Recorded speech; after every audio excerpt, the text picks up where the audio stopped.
Hey everybody, welcome back to A Closer Look. I'm Rob from Rome City. Today I'm very fortunate to be joined by Rome City's very own Fabrizio Piccareta. Fabrizio, thank you so much for sitting down with me. Thank you for inviting me. Absolutely. Fabrizio is currently the athletic director and the head coach here at Rome City, but before he joined up with Rome City, he had some really good experiences all around Europe, joining as a head coach, as an assistant coach. He's coached everywhere from England in the second tier of England all the way to the Premier League of England. He's coached in Italy in the Primavera divisions, in the top divisions. He's coached all the way into Finland as well. So we could sit here and talk a long time about all of your experiences. But today, there's a couple specific games that I want to discuss with Fabrizio. Now, I would say a big game that you have in your career was 2019. You took FC Inter Turku as the head coach all the way to a Finnish Cup final. Now, first off, you had to play HJK Helsinki, which is one of the most historic teams in Finland, I would say. But not only you had to play them, you had to play them in their own stadium. Yeah. So I would say going into that, you guys were underdogs, no? Yeah, of course we were. HHK, like you said, is probably the most iconic and traditional club in the whole Finnish football. We were underdogs, of course, playing their stadium, which was great, but of course it gave more pressure on our shoulders because, of course, to play that team in their stadium, it was tough. It was tough, but the way we played, the way my players played that game was about be resilient, be aware of the difficulties, be aware of being the underdogs, and play accordingly. So, do you remember the score of the game? The score, of course, we won 1-0. They won 1-0. They took the cup. Not only did he lead them to the final, he led them to the trophy. So you won 1-0. Do you remember what minute of the game you guys scored? If I'm not wrong, was 81st or 82nd. 82nd minute. Got it on point. So that's a tough game. 0-0 all the way until the 82nd minute. Now, I couldn't remember this name. It's a little bit difficult. Do you remember who scored the goal? Mikko Kuningas. Oh, that's impressive right there. Which in Finnish language means king. Oh, the king scored the goal. Is the king, yes. So that was of course, the top moment of the game. The good thing, I remember that my players started to play the game a bit nervous. They probably when they started off. Yeah, they shown too much respect in terms of being afraid of counter properly, which is something that during the progression of the game started to be less evident. So my players were defending well, but also they start to try to be dangerous in attack, and then as you said, at the 82nd minute, so almost at the end of the game, at the end, tough match. In a beautiful counter attack with all their players in our half trying to get this goal, and then I remember exactly the action. So that was a great counter attack. The last shot was saved by the goalkeeper, and on the rebound, Mikko Kuningas scored the goal, and then we defended with everything, with the teeth, with the elbows until the end, and then we could celebrate. I love a beautiful counter, but I also I like a moment like that, like you said, where you're countering. You take a shot on goal, the goalie saves it, but I think that shows your team's want and their ability to counter if there's a man there ready to score on the rebound. Yeah, it's one thing to have one guy dribble, go on a run and do his thing, but to have a guy come and get that rebound, it shows your team was ready, Yeah, because I think that shows that everyone was aware of what our game plan was. Yeah. So it wasn't like the counter, like a random action where someone tried to bring the ball up. It was a coordinated counter attack, like the players that know that the game plan is we defend together, we fight together, we suffer together, but then when we have the chance, we go together to get a reward, and that was exactly what happened. So speaking on that, let's think before the game, yeah? So you go into that game, let's say a week before, you know you're going into Helsinki. As we said, you are the underdogs. You said the pressure's on you. Even though at the same time, I think there is pressure on the favorites, you know, because they're expected to win the game. So how did you prepare for that game? Did you tell your team we're going to defend together, we're going to sit back, and we're going to hit them on the counter, or did you have any other plans going in? Yes, of course I did, because to be honest with you, during in the league we were a team trying to be more a possession-based team, if you know what I mean. Yeah, yeah. Control the ball, really Control take the it to the ball as others. much as you can. Then, of course, you concede more, because sometimes when you want to keep the ball more, you give also the chance to the opponents to counter, which was something that I tried to convince the players it wasn't the case in that specific game. Talking about the preparation, it was more about getting into their mind, in the mind of my players. I remember that in the hotel, in the pre-match talk, in my pre-match talk in the hotel, um, I was talking to them about maybe less tactically, but more Mentally. mentally. Yeah. I remember that I tried to light up their pride, the fact that we were there after many years, and that could be the chance to win a trophy after, if I'm not wrong, 10 years or 9 years, which was great. So we had that chance, and we should take it as best as we can. I remember I remember myself talking about how proud I was to be the first Italian to try and win a trophy in Finland, because Yeah. I'm still the only Italian who won something there. So I'm Well, still congratulations proud. on that. It's Thank pretty you. amazing. Yeah. I don't know if it will happen again in the Yeah. future, but for sure, I was trying to tell my players also about my feelings, about my emotions, to be. I could be that man, that Italian man that Yeah. could. It was a lot for the players, but it was a lot for you as well. No, for me it was everything. Of course. It was everything. Yeah. Some of my players of that team won already the previous cup in 9 years before. Oh, okay. So Especially they've been the around a long captain, time. yeah, Yeah. because they were players playing for the club for a long time. Okay, nice. But Did that experience really help them out, do you think? Like they had been there before, they had done it? Yeah, of course, I think it, because I think that players that win can help other players to win more, course. because winning is an habit. Yeah. And if you have players that have won already something in your team, is always an advantage. And then tactically, of course, we prepared the game, and that also because I remember the previous game we played in the league, we were battered by another club, oops, 5-1 or 5-2. I don't The know. last game before the The final. last game before the final. So the atmosphere was a bit flat, you know. Yeah. I mean, the players were a bit worried, because we came from a bad result, but I tried to to make them convinced that this game was special, you know, was something, you know, completely disconnected by all the other situation of the league and whatever happened. So we had to concentrate and put all the energy mentally and physically and technical in one game, 90 minutes. And every time I review the game, I can see exactly that the plan was perfect.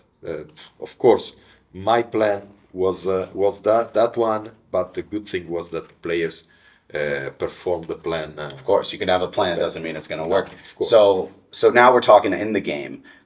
So pretty much a 1-0 type of game, goal on a counter. That's what you most likely expected. I mean, finals are very cagey, you know. So as you said, the game starts, your players are feeling a little nervous, they're feeling out the game.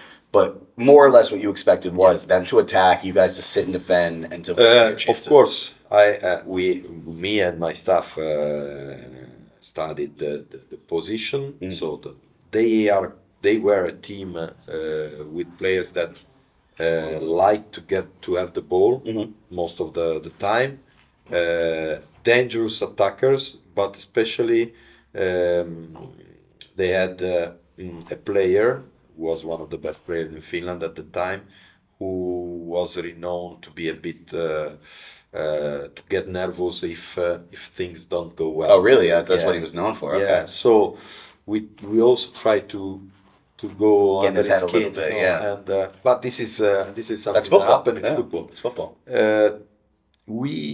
So my players defended fantastically. I mean, very compact, very narrow, a low block, a low defensive block, which given them the chance to get behind the out back four. Yeah. It was a 4-4-2, proper 4-4-2. I asked my two strikers to don't go and press alone. Oh, But so they came and set back together. set back and then wait for the chance, force them to play outside, because of course then we could keep our lines compact, narrow. I remember they had just a couple of half chances in the first half, nothing more. Did your goalie have to do much, or No saves, because we didn't give them the chance to shoot. Yeah. Maybe I remember just one, but it wasn't proper shoot. It was a half chance, like you said. No, Oh, not even a half chance. No, half chances, but nothing that could really think they could score. Yeah, you know. absolutely. So you're at halftime, 0-0. Halftime 0-0. Of course, we went back to the changing room, and of course, the only thing you can say is, okay, well done, keep going. Now they start to be more nervous. They start to force passes. They will start to lose the distances, because it's normal. It's physical and also it's mental. And I remember second half we start to get more in the own half. Start to get some counters that could lead to something. And in that moment, I smelled that my players were going for something more. And that, fortunately, was what happened. Yeah. Because I remember the last gasp of the game. They had the last chance. So you were up 1-0 at this point.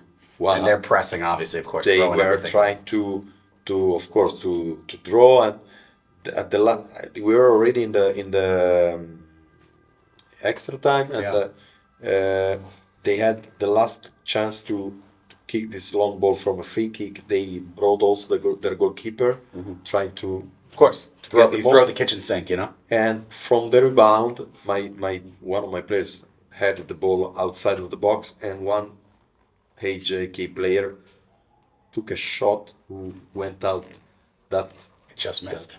just missed. And I remember in that moment, I think I got 10 years more. It's just lost. Every year, you just mind thought about it. And then, because in that moment, I'm sure, and I was sure at the time, that if they could draw, they would probably win the game. If they had gotten that goal. So it was either a 1-0 win or nothing. So, But that's football. I mean, That's if you football. play a perfect game plan, you do exactly what you want. If they have a great hit, they score, that's that. But at the end of the day, you need some things to go your way. No. And him just missing, yeah, it was your day, you know? Sometimes life and football is just a matter of. Matter of inches. Yeah. Matter of inches. That's sports. Amazing. I not only is it amazing you guys won the cup, I think it is even more amazing that you had to go to Helsinki. You had to play against the top team in Finland, and you had to really dig deep. And that's interesting, knowing that you guys were more of a possession team, and then you had to kind of switch that up for the final. Yes, and the proof that I decided for that game plan, and it was right to do that. It was the next week. Back in the league. Back in the league, playing there again. Oh, you play again in Helsinki. And I remember before the game, I told my players, guys, I asked you to do something that doesn't belong to us Yeah. as a team, because we had this. It was a one-off game. One-off It's just game. to win the game. And yeah. Today, I want you to enjoy more. I mean, to play the way we want to play. As They're used to how they played in the Yeah, season. Of and course. I remember that, of course, playing against a better team, because they were better. They than were a us. better team. Yeah. We lost 3-0, which was I wouldn't say normal, but the level Could be expected. Could be expected, Yeah. because of the level of the teams, the players.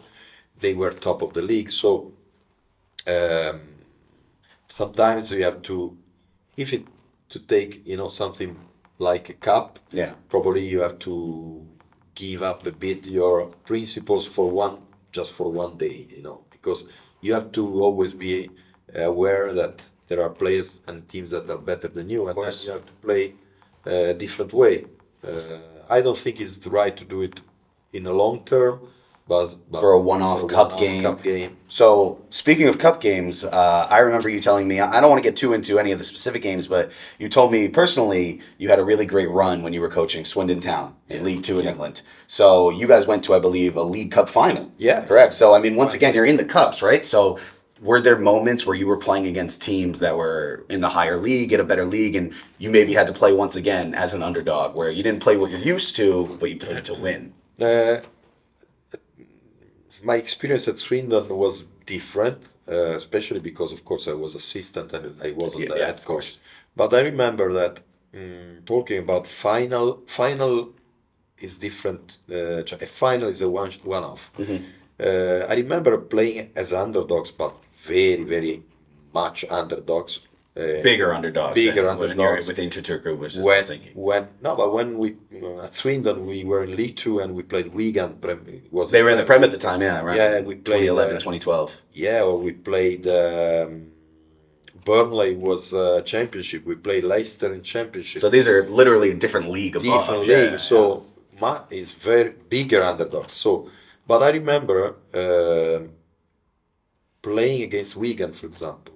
We didn't change our way. So Oh, interesting. you know why? Because when you play in England, you know that already you are underdog. You are an Yeah, of underdog. course. You just want to show that you are good. So there is a big difference between showing that you are good even you are playing against a top level team, Yeah. or playing because you want to win. Okay, I see. It's different. So I remember playing against Wigan. We told our players, play your football. Let's just show who Let's we are. show who we are. Yeah. So don't play with too much respect. I mean, respecting the opponents is normal. Of course, yeah. But don't play because you know that they're already gonna win. So if they win is normal because they're Premier League and we are League Two. So enjoy the moment, enjoy the game, and in that way Yeah. it worked because we won. Yeah. We won against Leicester. We won against. And we played against Aston Villa, Yeah. and we lost just at the extra time in 3-2. That was in the final, correct? No, In the no. semi-final at Wembley. That was the Capital One Cup. Ah, the Capital One, okay. When we played the League Cup, it was with the other League One and League Two teams, and that is different because we were at that level. We were One of the higher one teams. Of the highest teams. Okay. Even if we played the final against Chesterfield, it was in a league above, which made us underdogs. But You didn't feel like underdogs. no. In that game, again, No. you go out and say, let's show them who we are. You're not because our way, we're gonna probably win the game. Yeah. It didn't happen, unfortunately, because football is Again, that's football. Yeah. They Can't were win everything. better. In that case, I would say Chesterfield. Even they were intelligent because even if they were a league above us in League One and we were League Two, they played like underdogs. They played the game to win, not to play. win. Yes. Interesting. Now probably because Interesting. we are Wembley, In the moment, they said, let's just try and stay controlled and let's not go above. and they were, in my opinion, more cynical, more. They did the dark arts, as Yes, you would say, yeah. right? Yeah. And that case. But when you're in a final, it's kind of do or die, So Yes, you do what of you course. gotta win. But that said, the experience, the whole experience to sit in the dugout of Wembley Stadium Amazing. It's gotta be amazing.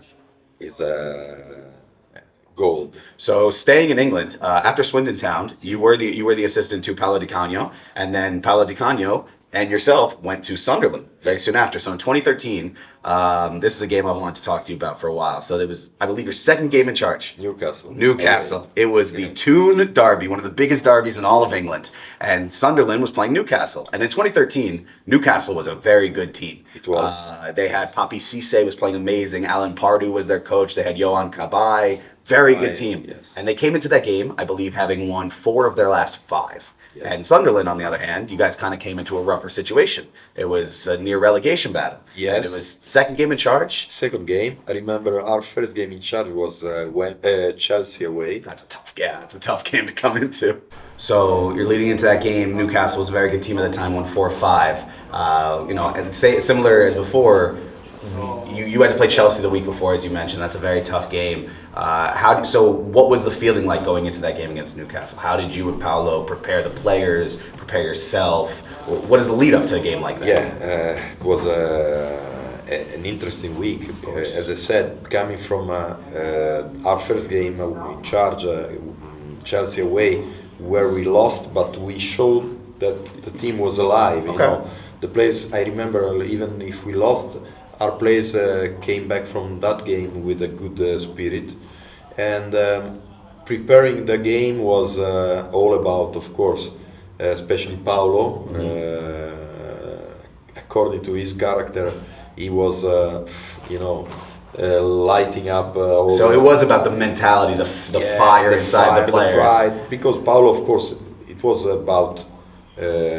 Almost of the time was about this kind of stuff, but especially in that game, once again, remember that we were doing our homeworks, and we knew that it was 19 years that they hadn't won in Newcastle, right? Yeah, it was an away game at St. James. At St. James, and I don't know. I don't remember exactly the game plan. Yeah, the game plan. I remember the way that we prepared the game, and Paolo was very good to light up the fire of the players and the pride of the players. I remember, I will never forget in my whole life when we arrived, in the belly of the stadium with our in the bus and the team bus, the team bus, 2,000 fans and Toons fans that were shouting at us and screaming, and Paolo going up, down, and from the bus and putting himself in front of them. And he just looked at them. Yeah, just stared at the Newcastle fans. And the players our players were walking, and he shown like, I'm here to defend my players, my team, That's against cool. all of you. Yeah. That was Paolo, and then I remember the game was. It was an even game. Mm-hmm. I remember they didn't show that they were better. And when we scored the first goal, I remember was Sessegnon scoring the first goal. Yes, Sessegnon scored the first. And you could sense in this 52,000 fans, Newcastle fans, and our fans were maybe 2,000. Yeah, you don't get too many away. Yeah, and then I remember we start to feel the fear. Yeah. And then our players. They grew from that. They grew right? from that, and we start to play well, and that was a perfect game. And then the second half, we went 2-0 down with Adam Johnson. Till no up. 2-0 up. Yeah, sorry, 2-0 up. Spoiler alert, they won the game 3-0. I remember watching this when I was a kid, and I mean, first off, we'll get to it, but I remember watching the game and be like, wow, I was very surprised. As I said, Newcastle was a very good team, wasn't expected. But the scenes of Paolo Di Canio running down the line. On his knees. On his knees. That was after the second goal. And then when Steve Vaughan scored the third, that was, the end for them, and of course. Speaking of the third, I'll show the folks at home. Do you recognize this picture? I recognize this guy. That man right there. Yes. Do you remember in the moment? Do you remember the celebrations of the goals at all? Yes. When you are participating as a member of the staff, whatever, if you are assistant, if you are in a game like of this importance, when this emotion, explodes, and then you would like to run everywhere. Of course, because it's something that you feel also that you made. You put in so much work for this to happen. First, and then you can sense also the feeling of a whole town, city, because Sunderland against Newcastle, and the rivalry, and you can feel that you made people happy, which is probably one of the best things. I would say, I mean, you guys just arrived in Sunderland, but to accomplish a feat like that, beating Newcastle away in so long, I feel like that really paints you in a very good piece for the town, you know? Like, you must have felt a really good connection to Sunderland after that. One that typically it takes a while to kind of build, but to have that happen right away is amazing. Of course. I remember after that game, probably Paolo was like the king of the town, you know. Yeah. So that was probably one of the best moments of my entire career. Sunderland 3-0 over Newcastle 2013. I again, you know, so I've experienced moments where I'm watching as a fan and I want to start running around, but I think that was a really cool moment. As a kid, you see the coaches, yourself, Paolo, the players, just to express joy and express that relief of winning like that is amazing. And that was a huge win for the rest of the season as well. That really carried momentum moving forward. Of course, because that was the start of our you know, I remember we then after the game, the Newcastle game, we won home against Everton, which was another. It was a big game, huge game. And with another couple of draws, we managed to avoid the drop. And then that's the goal. When you join a team mid-season like that, that's the goal, and you guys did it. Job done. Yeah, job done. So I'm gonna let you go, but before I do, I have a fun little thing for you. Yes. I'm looking right now at the formation of Sunderland against Newcastle in that game. Okay. Do you remember the starting lineup? I'll try to. I'll tell you right now, it was a 4-4-2. Yeah, Mignolet. Yep, correct. Let me think about the back four. John O'Shea. John O'Shea was playing right center back, correct? Right center back, and left center back was Cuellar. Left back, Danny Rose. Yeah, correct. Danny Rose, pre-Tottenham Danny Rose. Right back could be Phil Bardsley. Correct, okay. Phil Bardsley at the right. Then we had Adam Johnson, right winger. He was on the left. But I was on the left. Yes. Yeah. We had Ndiaye. Correct. Who else? Sessegnon up front. Sessegnon up top. And Danny Graham, maybe. Seb Larsen. Seb Larsen. Love Seb Larsen. Just retired recently. What a career. What I like about that team, that's impressive that you were able to remember all of that. What I really liked about that team was very international. You know, when you play in England, very international. So, and then was Barini with you guys at the time, or Barini joined? Barini joined after 1 month. No, after the following season. The summer, yeah. So I remember Barini just because he was the Italian playing for Sunderland as a kid and all that. But and also Giaccherini came. Giaccherini, yes, straight from Juve. That was in 2015, I think Giaccherini came a little bit later. No, 2013. 2013, he came with Barini. Of course. Right after. Yeah. Well, that was very impressive. I really enjoyed that. But guys, thank you so much for joining in. Fabrizio, once again, always a pleasure.